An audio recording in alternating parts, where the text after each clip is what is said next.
Yeah, yeah. Fresh out the cell with a plan and a boo. Anklet beeping, but my heart's beating for you. Let's go. Met her on a prison pen pal site. She said you cute even in that orange light. Now I'm home and I'm free, kinda on probation. She picked me up in a Prius, pure elation. Got a teardrop tat and a heart full of dreams. She brought cupcakes and some government cheese. I said, girl, you a snack, maybe even a feast. She said, you just hungry cause you live with the beast. Love after lockup, wild and free. Got no keys, but she got the key to me. From yard time to FaceTime, look at us glow.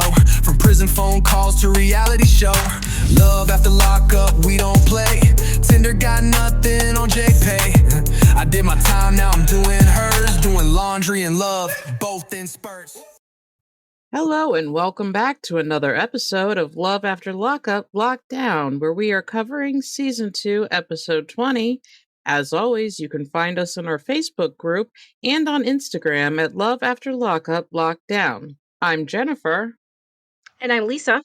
This is Season 2, Episode 20, Dope Spoons and Second Honeymoons. This is an episode of Life After Lockup. Lisa, how are you? I'm doing good. I love the name of this. I was laughing. I was going to text you, but I watched it late and I'm like, she's going to respond or she's going to see it tomorrow. But either way, she knows the name of the episode. I'm so old. I go to bed so early. Like, if it's 8:30, I start thinking, like, I'm just ready to go lay down in bed and just be there and enjoy that. I'm ready to go to bed when it's time, and I am ready to get out of bed when I wake up. Like, I really enjoy being there when I go to lay down, but by the time I wake up, I'm ready to get the hell out. Yeah, so now that I have a normal working hours, I find I can't freaking go to sleep early all the time like I used to be able to. And last night, I woke up for some reason, and Dave also woke up at like 1:45. We went to sleep at like 10:30.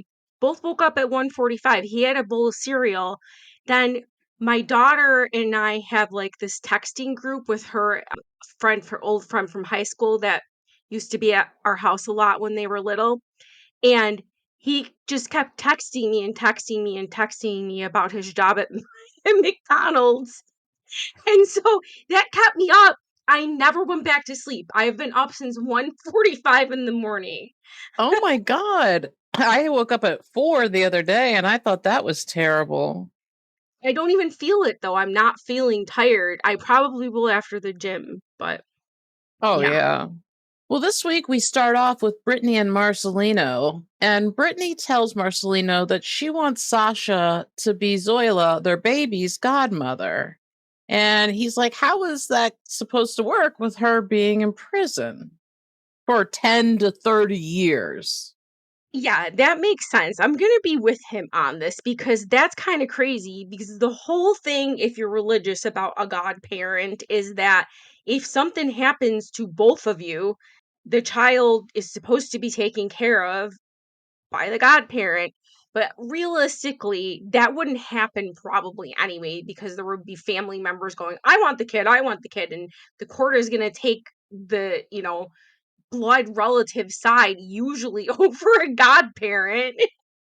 Yeah, being a godparent doesn't give you custody of a child if Yeah. they lose both of their parents. That's not how that works. I mean, it's like, hey, I think a long time ago, it used to be, this is who I want to care for my child. But even then, if you choose a godfather and a godmother, which one of those people, if they're not married, is supposed to take care of the kids? Like, I don't understand how all of that works. Exactly. Like if they're not intertwined in any way, not married, not like Yeah, what do? You exactly. half the kids? I mean, yeah. I don't know. I mean, realistically you have to put who you want your children to go to in a will that is In a signed by will. yeah, that's Yeah, signed, absolutely. notarized, a lawyer, whatever, a legal document. Don't hope that some church ceremony is going to say where you want your children to go. Yeah. But she asks him, and I understand where she's coming from. She's like, who else do I have in my life that could fill this position? I mean, His nobody. family. Yeah, who out of his family? But I'm sure she Yeah. wants to feel like she has. I understand that Sasha Yeah. is important to her and is her best friend, and she wants to give Sasha something. But if it's purely a uh, if it's purely representational of just something to say we care about you, Sasha, then that's fine. If you actually think that Sasha is going to care for your children if something were to happen to you and your husband, that's a problem. And that should be clarified between the two of them. Yeah, that's just not gonna happen. I mean, Marcelino's got a whole mom. I Hmm. mean, like she was at the park with them and stuff, and like she's like you said, like she says, well, this will give Sasha a feeling of family, a sense of family, and a new beginning. Yeah, 10 to 30 years from now, because Right. tomorrow you could get into a car accident. So I don't know. And, and again, he says being friends with a felon could cause problems with custody of Giovanni, the other child. That she's currently fighting for. Yeah. So let's talk about Giovanni. I mean, what about him? Yeah, we got Zoila covered because she's going to go in the hands of a felon that's in jail. But we need to focus on Giovanni. Sasha seems great, but let's be Yeah. realistic. Based on what the judge said to her and what her sentence was, she's not innocent in this whole thing. We don't know the details of her crime, but you don't get 10 to 30 years for doing nothing. And you don't generally get a judge says this crime never would have happened if it hadn't been for you. Yeah, she says that Sasha has never done drugs or run the streets. Okay, but that's she was still an accessory to murder. Right, So, right. just as bad, if not worse.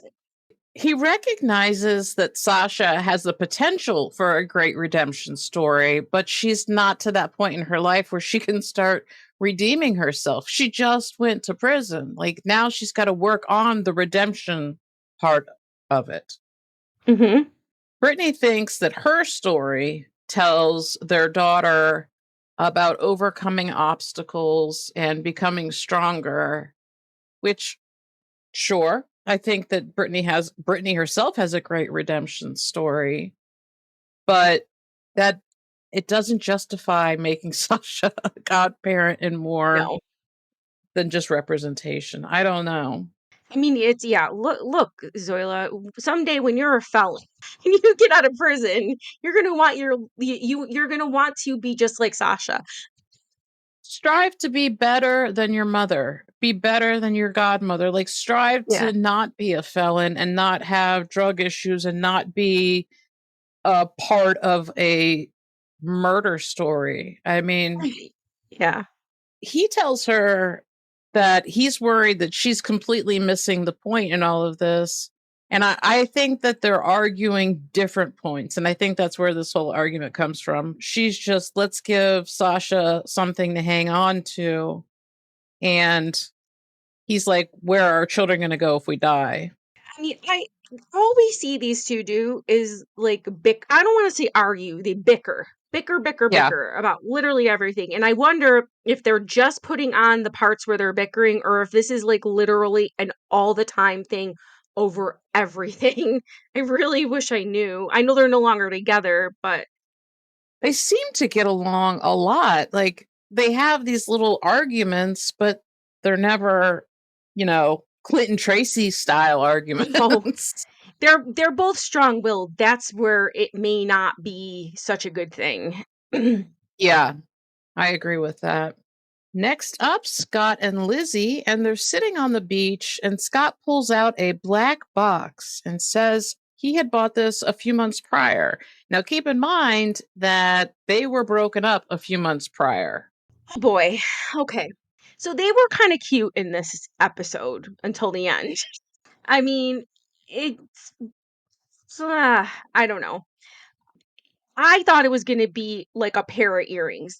I don't know if you got that too. I didn't think it was going to be a whole other ring. I did not think it was going to be a ring, and I wasn't sure even that he was proposing. I didn't understand what he was doing. But why would you go buy a ring for somebody that clearly wants nothing to do with you? I don't know. I don't think he did. I think this is the case of the missing folder all over again. I really think that they just gave him that ring and they're just like, here, this will be good for a storyline. And she's like, I don't, she basically is like, we're not going through this again. We're not doing this proposal thing again because we already did this once. And I basically said no. So he's like, well, you can just take it as a promise ring. What are Right. we? 16? He's in his late 50s, isn't he, at this point? I think so. He's grown enough to not be giving promise rings. They remember they claimed in the first season that he was in his late 40s, and I said no way, that I thought he was older. So I think that they had him at like 48, which would by now this would put him at like maybe 50 or something like that, but he looks older than that to me. But still, too old for a promise ring. Come on, man. Yeah, right? Like, that's just, it doesn't seem right. No. So she actually says she wants to know, or I'm sorry, he says that either she's hiding something from him or she's embarrassed of him because she doesn't want this ring. No, that has nothing to do with it. She's with you. She's sitting on a damn beach with you. She's out in public with you. That's not it. She just doesn't want to marry you. Hello. But do you honestly feel like she wants anything to do with him? I mean, like, No. there is an ulterior motive.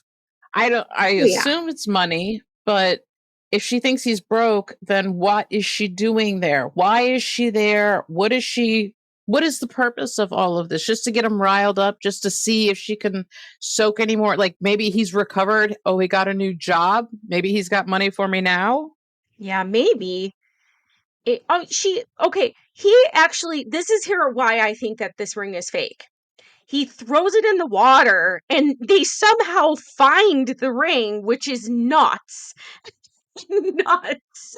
It was in the box, which makes it a little bit more helpful, but you're exactly right. He took the ring, walks over there, and he's like, "You're embarrassed of me," and throws it into the water. And even if he like kind of just tossed it, you know what I mean? What are the chances that it's going to be right there? But she jumps up and goes to look. That wouldn't have occurred to me. If somebody threw a box into the ocean, I already assume it's gone. I'm not going to go look for it. Yeah. But he tells her that it's a $4,000 ring. And she's like running towards him screaming, "What are you doing?" I mean, a $4,000 ring isn't the world. It's probably not expensive enough for Lizzie. Lizzie, honestly, that's literally what went through my head is like, this woman wouldn't, you think a $4,000 ring is going to please this woman. That's what went through my head. I don't honestly know how much diamonds cost. Like, I don't know how much a 1 carat, 2 carat diamond would be, but I would It's not, think for that's not an 4,000, expensive ring. Yeah. 4,000 isn't. I would think you could get a It's carat for not. 4. No. Yeah, but that's definitely not an expensive ring in any, that is on the low end of the spectrum for sure. Yeah, I mean, you can get a really nice ring for $4,000, but not a Lizzie nice ring. Right. He wants them to put everything behind them and start over, which is start over from where? Which point are we starting over from? Yeah, are you starting over like you just met and you didn't give her $120,000 to buy heroin? Or like, are you going back to before you broke up? Where are you going back to? They're a mess. Or I like I said, I thought that they were kind of cute, but it's still a mess. And it's still fake. It Yeah. is such a mess. I wish she would just leave him alone and let him get on with his life. I Mhm. still can't stand her. I am so mad at her for telling him he's got to kick Charlene out. And I think I might be more angry with him because I think he's going to do it. Oh, yeah. Yeah.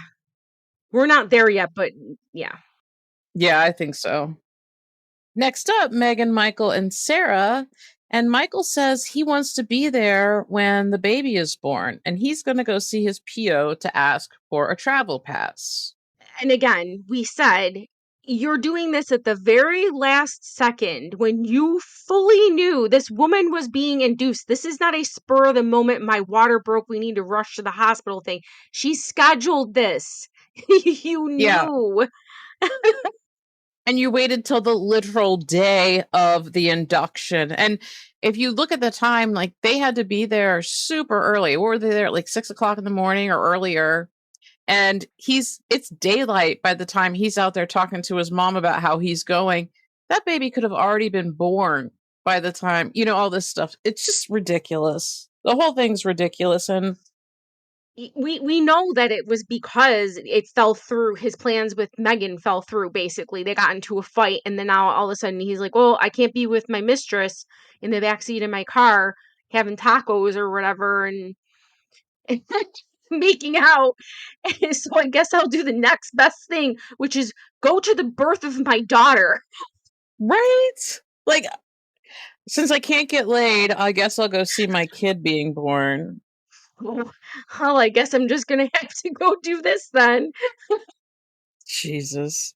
Emmy is taking Sarah to the hospital because she is an awesome friend.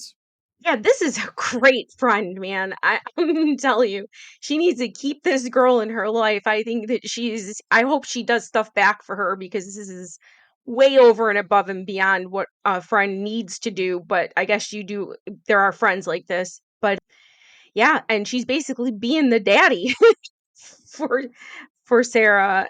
And Sarah asked her in the car, "Have you ever seen a birth?" And Emmy's like, "Yeah, you've shown me video." You made me watch these videos. Yeah. It kind of made me mad because Sarah was criticizing Emmy's driving, and I'm like, you would be driving your own ass to the hospital if it wasn't for her.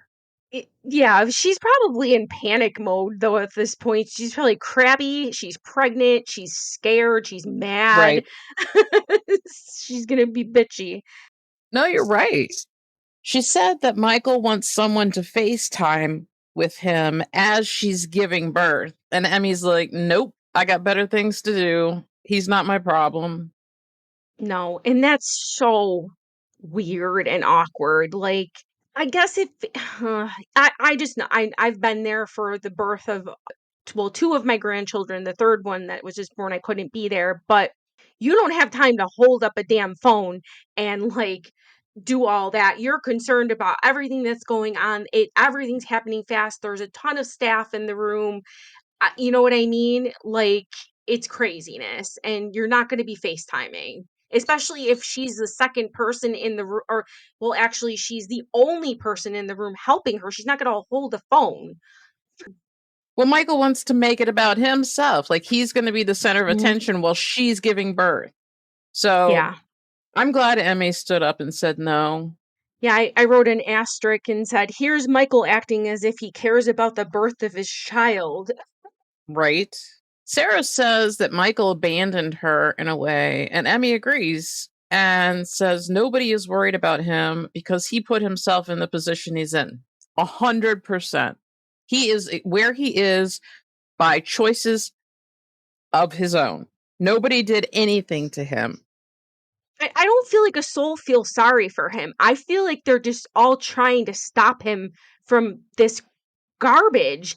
Like they're trying to stop him from being a garbage human and to do the right things for his family and wife.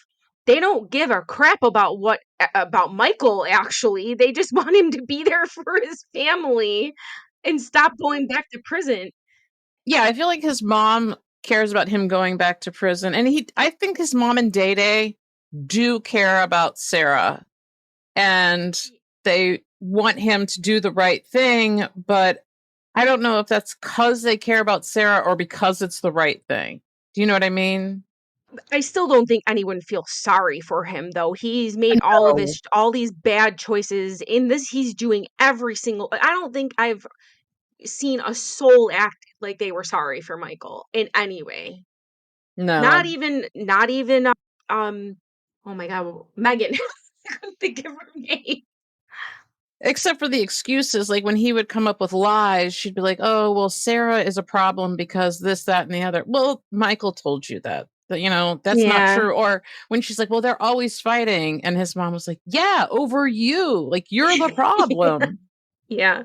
So he comes out of his PO's office and says he was told that he is barely allowed to leave the house, let alone get a travel pass. That's not shocking because my guess is he's done nothing that he's supposed to do up until now. Yeah. He's fresh out of his second round of prison for the same charges. And he says he's mad and he pushes the camera away. Nobody cares that you're mad. No. He needs to grow up. Right? Next up, Andrea and Lamar.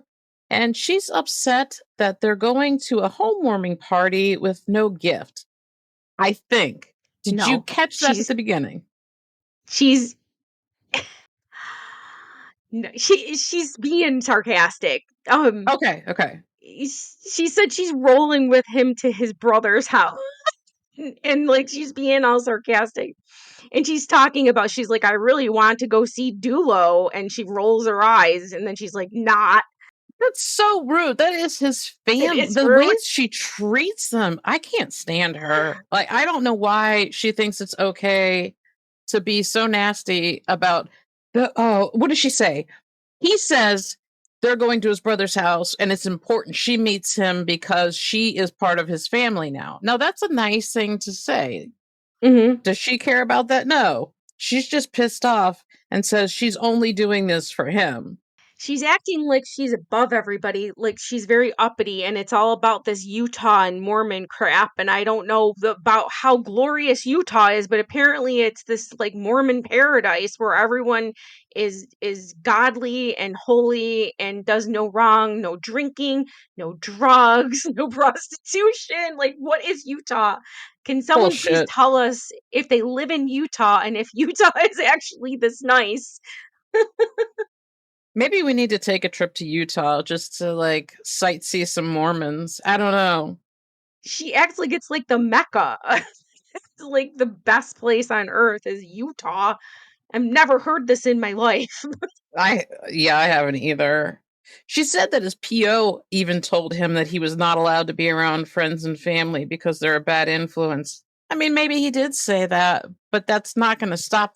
Nothing is going to stop Lamar from hanging out with his family. Not Andrea, not the kids, not jail. Nothing is going. I mean, those are his people.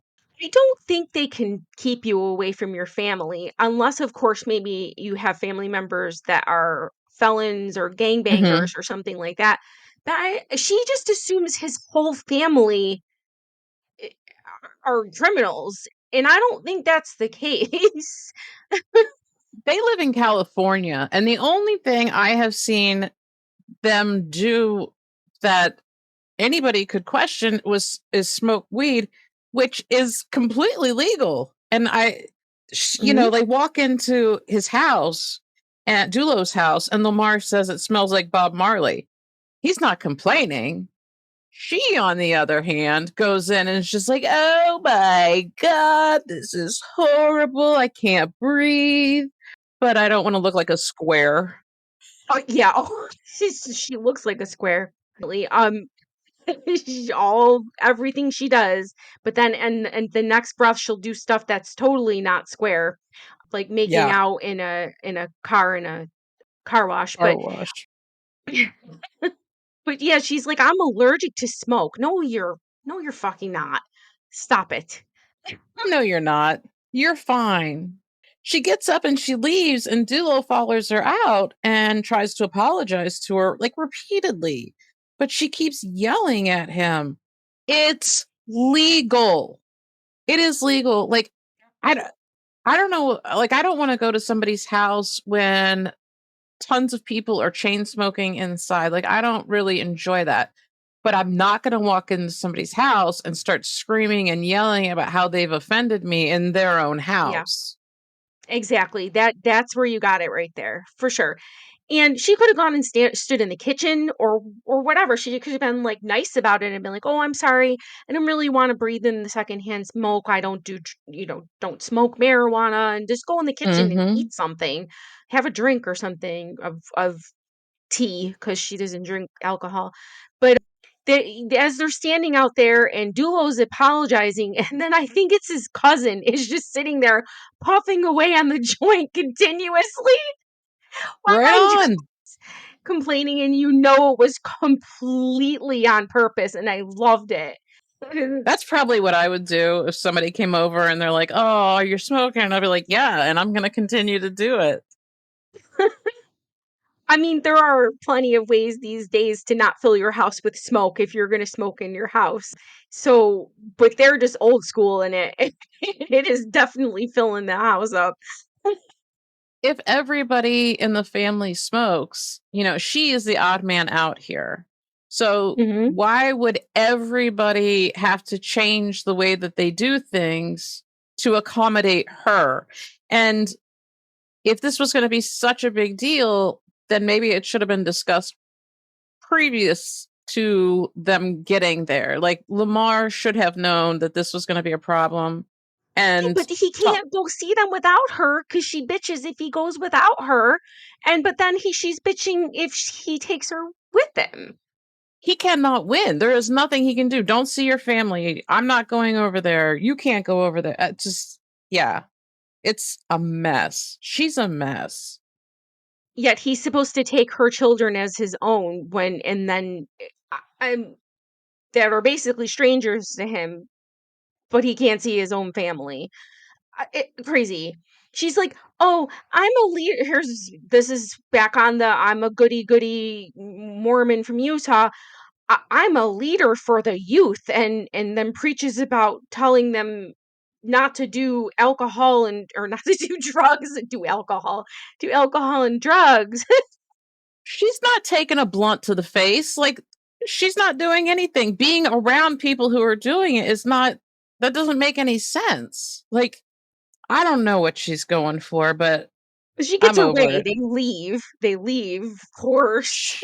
She always gets her way because she Mhm. gets loud and goes on and on until everybody gives her what she wants. Mhm.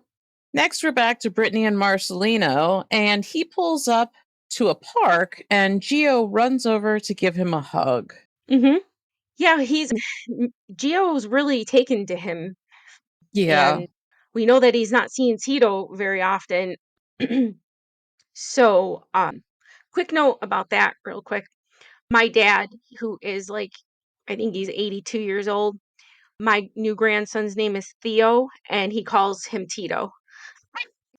So, just a little side note, but Marcelino is there with his mom at the playground. They have the baby, they got Giovanni, they're talking about Sasha and the godmother thing, the conspiracy. He says that people who aren't an asset to you are a liability. I I don't know how I feel about that. Some people are neutral, but I get his point. Yeah, it's kind of preacherish, but I don't know. It's like it's like youth pastor stuff. Oh no. If they don't add to your life, they subtract from it. Yeah. Don't do alcohol or drugs. That's right. Start saying it like that.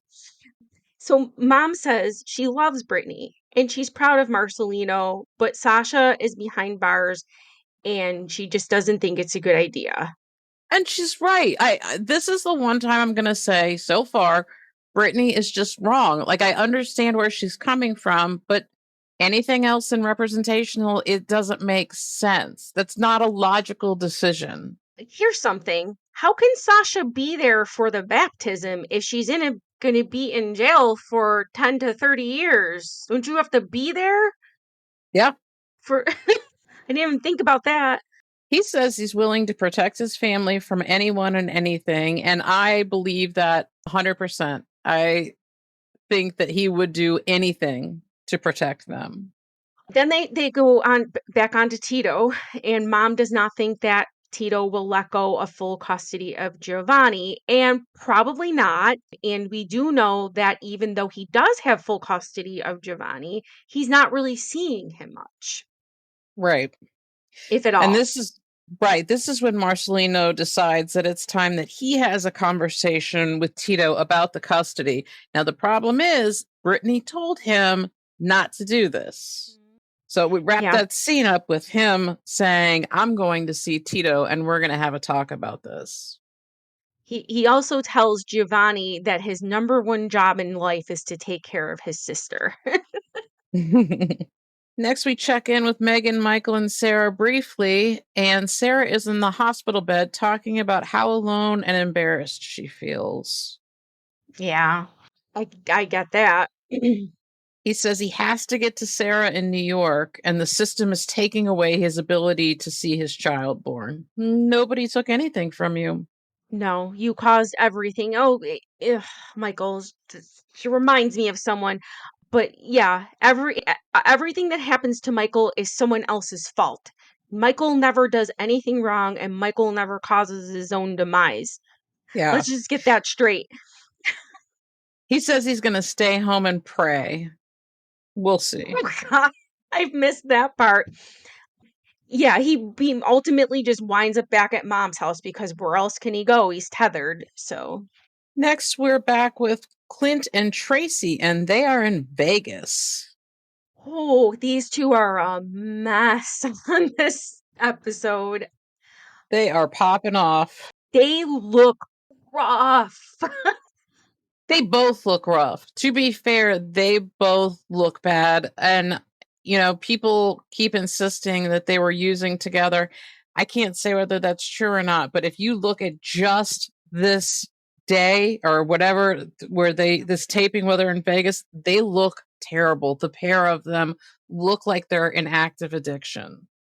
Oh, they look so bad. I mean, they have it all in their face. The sunken eyes, the dark eyes, the sunken cheeks, the like look like you've been up for like 45 days. I mean, like everything. They both look skinny. He looks They look skinny. I dirty. mean, dirty. Yeah. Oh Yeah. God. He says he feels guilty about talking to another woman behind her back. As you should. Just don't do that. Yeah. And we speculated that I think I said I thought he was still doing it, and we'll get there. But Yeah. she's all excited, and they're gonna go to a hotel suite with a jacuzzi. And Tracie said that basically Clint's being kind of, you know, moody, and she just hopes that Clint's day gets better because she's excited. He tells her he's just having a bad day. But he was a total jerk when she's trying to take this picture. Yeah, do stuff like that too. I mean, why would you not be excited? You're like in a fun place. I don't know if Clint's ever been there before, but I don't think Tracie has. She seems super excited. This She's is a having a very great different life time. for her. Yeah. Right. She's instead of being, well, we think she's still doing drugs, but instead of being out on the street, she's just took a plane. She's gonna go be in a hotel room with a jacuzzi in Las Vegas. So this is a good day for her. He's being a brat, basically. Yeah, she says he's ruining the trip and it's supposed to be fun, which makes sense, but he's like, "Oh, I'm miserable." What are you miserable for? Like your own actions? You're the one who's talking to another woman. She didn't have anything to do with that. Yeah, what he's doing is he's spoiling his feelings for Tracie, and he can feel it. And he knows this. He knows that what he's done, and now he's built feelings for another woman behind Tracie's back, and he's feeling guilty about it, so he feels like crap. And Right. what do you do in this situation? You start treating Tracie like crap because you did something behind her back. Perfect sense. Makes sense. So she's using his phone to take like a picture of the Oh, two of them, and he gets a message from somebody named Stephanie. And the text says, "I still have feelings for you."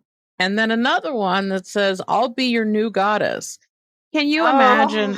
Like, I don't in any way feel like we should tiptoe around Tracie. That's not a way to live. But also, can you imagine how devastated she was in that moment? yeah. Because he had her feeling and thinking like she was his end all be all. And that had to be just heartbreaking to see that he was literally probably calling someone else a goddess when she thought she was the goddess. That probably broke her heart. Yeah, he takes his phone and he walks away. Yep. Next, we're back to Scott and Lizzie, and they got into a fight over the ring, but have since made up, and she says she's ready to move on. Yeah, Scott says, "Your new hair is nice. Where'd you get it?" I didn't hear that. Yeah. And Lizzie gets aggravated and she goes, "Are you asking a black girl?" Or she goes, "You're asking a black girl the wrong questions in life." And Scott says, "You're black?" I missed You that missed that? completely. I must have zoned out. Oh my goodness. The question I have is like she starts going through his silverware drawer and she's like pulling stuff out and she pulls out this giant spoon and she's like, this looks like it has Coke on it. What? Like, first of all, So I okay. I have never made Coke on a spoon, but I would not use a giant serving spoon, I don't think. And I have never heard of anybody doing that. it was a spork, okay? So it But it was was like a huge. spoon, yeah, and it was a spoon with like holes in it, basically. I don't think that that would be ideal for cooking crack or meth or what do I know? But and she's like, look at all these other utensils. None of them are discolored. None of them are burnt. None of them have. I mean, that could have been a silver spoon because silver spoons turn like that. You have to Tarnished. polish silver. Yeah. So, I don't know. It did remind me that he had a drug issue at one point in time. yeah, I forgot about that. But he gets pissed off and he storms out of the room and they argue over whether it's drug residue. Yeah, well, he's making a joke about the potato peeler. He's like, "Oh, what is this? It's a potato peeler." Does it have potato on it? She says she can't be with an addict because she's too vulnerable. Oh, Lord, have mercy. Next, we're back to Andrea and Lamar, and they're driving home and arguing. And he says that she really embarrassed him, understandably. Okay. Lamar is not innocent. He calls her an MF. So, like, Oh, he's really? gotta stop that. Yeah, she goes, Yeah. Andrea's like, "Are you for real calling me an MF?" So, at some point, I don't think he did it on camera, but she says that. And I was like, I didn't hear him say that, but he must have. But yeah, he's done this before. He called her names and stuff. It's not appropriate. So, for that, he's a jerk. You can't call names, you jerk. She says she needs a sister wife, and she's like, I'm not kidding. Girl, you would not share your man. Come on. No, that's exactly what I thought. I'm like, oh, come on, Andrea. Who are you trying to fool? You would never share that man. You don't even want to share him with his family. And I wasn't watching, I wasn't smoking when I watched this, or I would have taken a hit every single time she said weed house.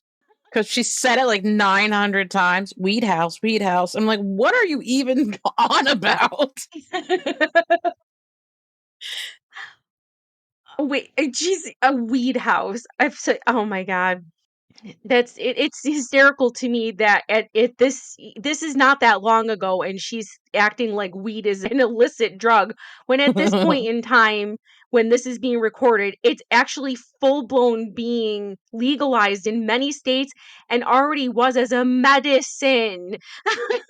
It has been legal in California for a long time. Yes. So this is not something that's new.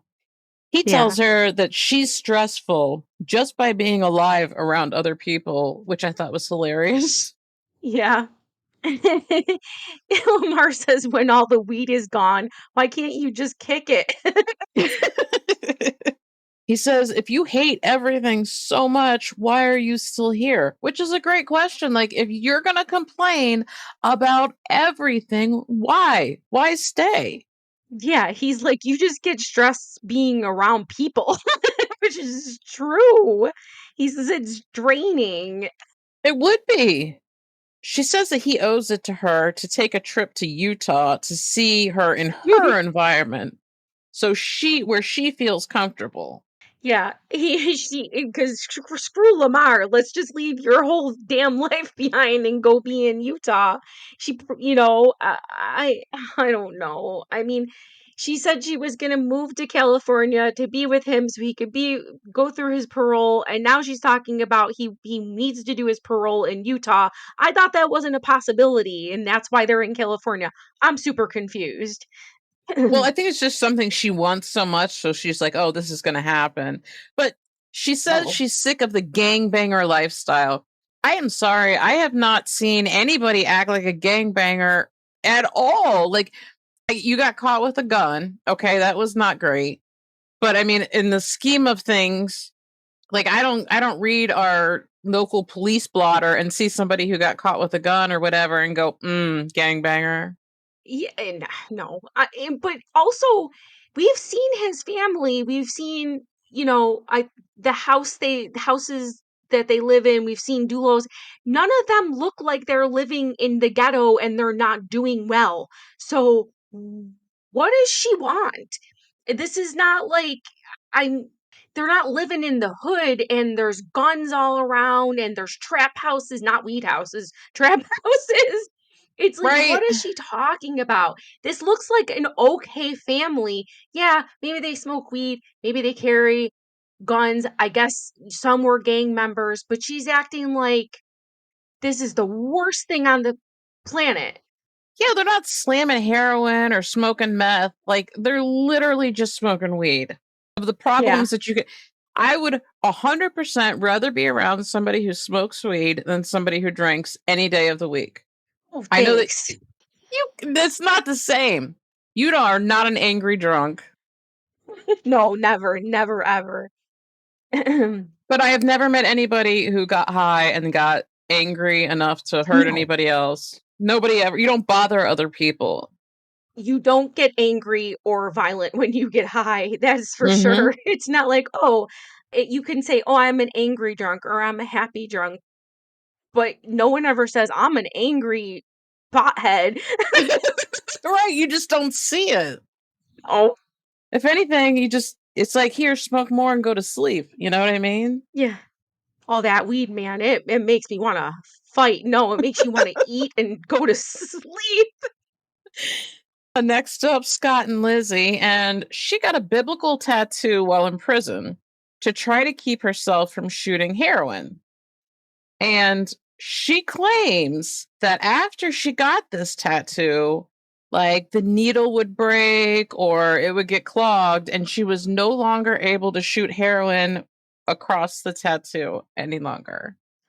She's delusional, and this fits with how she is currently in her life now because she's spiritual and all that. It's just crap. She still could have slammed heroin through a tattoo and no godly force was stopping it. I just think she quit. She said she had to use her other arm, so she did not quit. She just used her other arm. But then she said she got a tattoo on that side and then that stopped her from doing heroin on that side. Uh-huh. Okay. But I know from listening to people talk that you can put it literally anywhere in your groin, in your neck, in your foot. Yeah, between your toes. So People will shoot up in between between your their toes. toes. Yeah, yeah. Yeah, that's not stopping you. Her story is less likely than Scott using a giant spork to cook his cocaine. He's cooking a lot of cocaine in that big. Gee, I mean, you're cooking for like a month in that spoon. Yeah, that's for that's the party crack spoon or Party whatever it is. spork. Heroin spoon. What do you cook in a spoon? Is it meth? Is it heroin? Is It's the party spork. Next, we're back to Megan, Michael, and Sarah. And Sarah has had her baby, and she named her Rain, which was a name that Michael came up with. All right, he gets some points for that one. That's cute. That's about all we'll give him. Yeah, they spelled it Rayne, which is pretty. Yeah, I didn't spell it like that in my end. She calls him to tell him that the baby's been born and they FaceTime. Yeah. She finally calms down a little because she just had a damn baby. And she says that I think he says this, that she looks like both her and him. Or does she say She that? Or said does that. Yeah, she said that. okay. And then he Hmm. was pointing out which features, like, oh, she has your nose or whatever. Yeah. But he said that he almost cried and then he thanks her for giving birth. Oh Lord. And don't forget, he has to also tell her that he loves her. The thanking for giving birth is kind of creepy. I'm gonna say that. Just gonna put that out there. That kind of is weird. Like she had any fucking choice in the matter. It wasn't Yeah. like the baby was going to stay in. She's like, I'm not feeling this. Yeah. She's just like, well, you're welcome, but I didn't have much of a choice. He says he'll always remember that he wasn't there for the birth. Yeah, of either of your two girls. Wouldn't it have been nice if you would have remembered being there for the birth of your children versus the other memory? Call me crazy. Next, we're back to Brittany and Marcelino, and he is going over to talk to Tito even after Brittany told him not to. Oh boy. Mm-hmm. Marcelino said he doesn't really know Tito, but he knows Tito's type. What? A What does former that mean? drug cowboy? Like what is it? Yeah, I What don't was he? He know. was a cocaine dealer? I don't remember. I don't remember what he was on. I thought it was meth, but I could be mistaken. But I he can't did remember he what his, sold it, right? yeah, Did wasn't he yeah, I don't know. I'm not sure. He says that Tito not being around Gio is going to affect him as he gets older.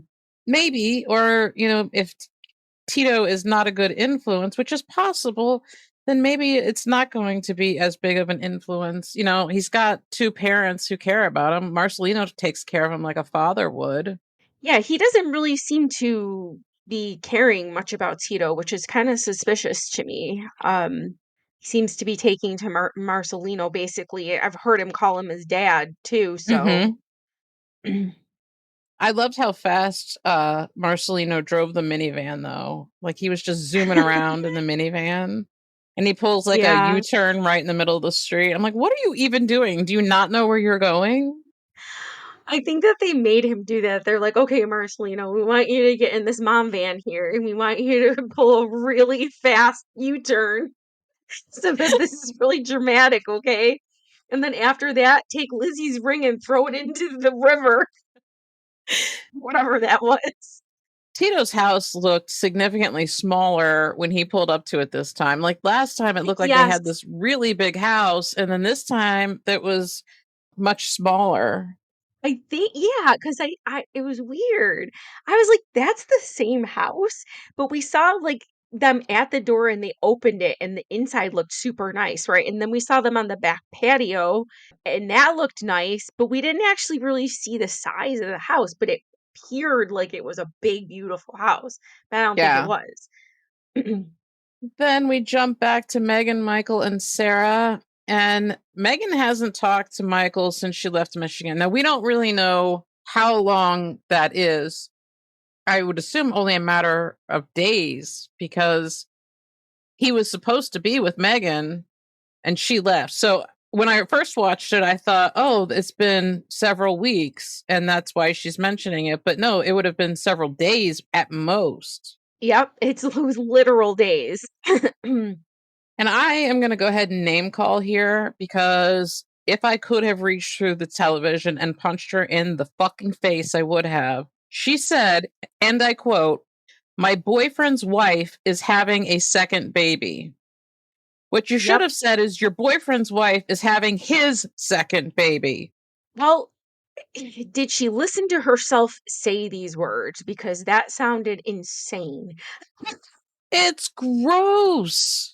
Oh boy. I feel like this is adventure to her in some way, or this is like exciting to her in some way because I feel like she likes drama and this is like what she is thriving on right now. This Michael, in all of his glory, decides that the best course of action is to Oh, text Megan a picture of his baby out of the blue. So he hasn't talked to her since he told her that she was a trash hoe, but now he sends her a picture of his baby. it's so disgusting. I don't know who deserved a punch in the face more at this moment, either Megan or Michael, but Jesus Christ, that was a shit move. How dare you? Could you imagine what Sarah would say if she knew that he did that? Right. I would have ripped his face off. You birthed a baby. You just birthed a baby. And he sends the picture to his girlfriend. Look what my wife made for me. He's disgusting. So he FaceTimes her and asks her how she feels about the baby. Gross. Yeah, she's like, "Are you kidding me? This is the first text I get." Well, all right, I get it. You're right, but you're also a piece of shit here. So like, we're playing who's worse. Yeah, you're no better than him at this point. No. Oh my god.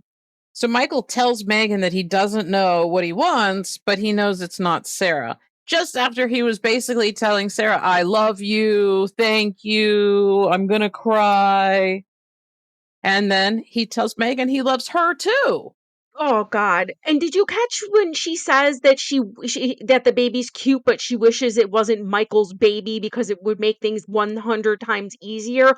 Maybe don't be with a married man whose wife just had a newborn child. She knew the entire time that this was his baby. Like, from the minute she found out he was pregnant, it's his wife. It's not like it's just some other girl he's seeing, it's his wife. Megan also asks what her name is. I guess that's an okay question. And then Megan says, "Are you going to fix your family?" Just a weird statement. Um, And if he said no, she should be like, that's gross. Goodbye. No matter what mhm, happened, she should have been like, goodbye. That's gross. yep. Goodbye. Yeah, she's worried about the new baby and if that's going to trip things up again. Come on. You are a terrible person. Really. They really are. Her and Michael deserve each other at this point. And we wrap this episode up with Clint and Tracie. They're fighting and she's yelling and she keeps saying, you were sexting her. You were sexting her. Which, I mean, that's a problem. I don't know what she means by that. Was he like, hey, my wiener? Or was he sending pictures? You know what I mean? I don't know. I think she just I don't know how much she saw, but even if she just saw that little bit, she kind of came to the conclusion that they were probably sexting. I mean, they're adults and if they're talking on the phone and she's saying I want to be your goddess and all that, ideally they Yeah. probably have sexted. But she's like chasing after him and kicking Clinton, kicking his luggage. She's she's off the rails, but like I would be super upset. You know, when you find out something like that, you're not going to be chill. And like she grabs his phone and locks herself in the bathroom, and I was like, at first I was like, well, that's mature, and then I thought that's probably not far from what I would do in that situation. Like I would grab the phone because I would want to know everything, lock Oh myself in yeah. there. He was losing his friggin' mind, though. Because he knew what she was gonna see. That's why I've gone through this exact scenario, so I get it. Yeah, I've done this, and they when they go nuts like that, it's because there's more stuff and it's worse than what you saw. Why wouldn't he delete that stuff? Like, it doesn't make sense to He me, wanted but it. He wanted it, yeah, and he wasn't smart enough to figure out how to hide it. So bad move, Clint. yeah. Who is your VIP for this episode? The dude that just kept smoking the joint on the steps while Andrea was bitching about the marijuana. I mean, he was really like no one smokes that much in succession on a joint, and he was just doing it on purpose, and you could see it. And I'm like, man, he's doing that on purpose. That's amazing. I feel like I would be the one to do something like that, not intentionally, but just be like listening What do you intently. mean? What? Somebody smoking? And then I could see at the end of that, you just pulling me aside and laughing hysterically, be like, I can't believe you did that. And me be like, I can't believe I did that either. That sounds like me. My VIP is Emmy for being such a reliable friend. Yeah, that's a good one. She's one of my favorites. And your POS. It was okay. I think it was hard, but I went with Michael for texting his mistress a photo of his newborn baby because that was just sick. Yeah, I agree with you.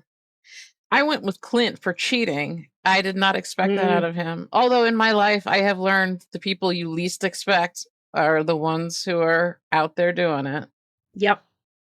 So that's about it for this week's episode. If you enjoyed the podcast, head over to Apple or Spotify to rate and review. If you'd like to continue the conversation, join our group on Facebook at Love After Lockup, Locked Down. Listen every Wednesday wherever you find your podcasts and keep those notifications on to be the first to catch bonus episodes. And in the meantime, don't fall in love. And don't get locked up. First date at Walmart, keeping it low.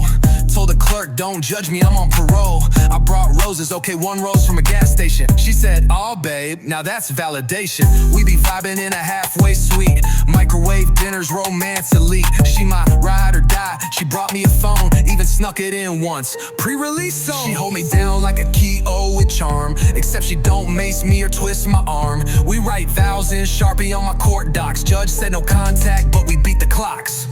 Love after lockup, cuffed and proud. Matching jumpsuits, now we rockin' the crowd. She said, don't mess up, I said, bet. Now we're TikTok stars with no regrets. So here's the love and second chance thrill. From a concrete bed to Netflix and chill. They said, don't catch feelings, but I caught a case of butterflies, girl, not just in one place. Ankle monitor beep. Oops, curfew gotta bounce.